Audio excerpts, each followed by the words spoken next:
जय श्री हरि विष्णु। हे प्रभु प्रेमियों, हे नारायण के भक्तों, आप सभी का इस पावन ध्रुव भक्ति कथा में हृदय से स्वागत है। आज की यह कथा हमें सिखाएगी कि उम्र छोटी हो सकती है, लेकिन भक्ति की शक्ति अनंत होती है।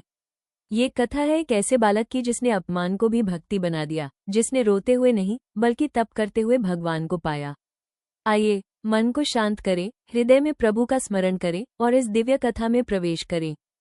राजा उत्तानपाद के दो रानियां थीं, सुनीति और सुरुचि।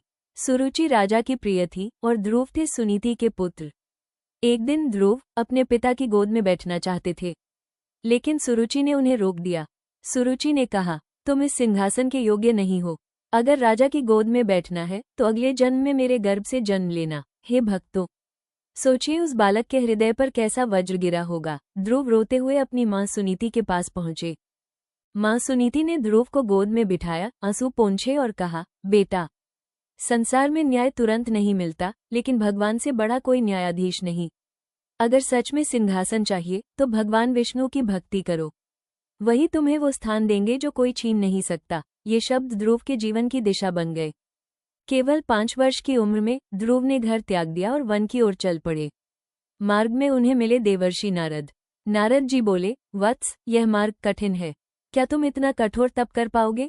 ध्रुव का उत्तर सुनिए भक्तों, यदि भगवान मिलते हैं तो कष्ट भी मुझे स्वीकार है। नारद जी ने उन्हें ओम नमो भगवते वासुदेवाय मंत्र प्रदान किया।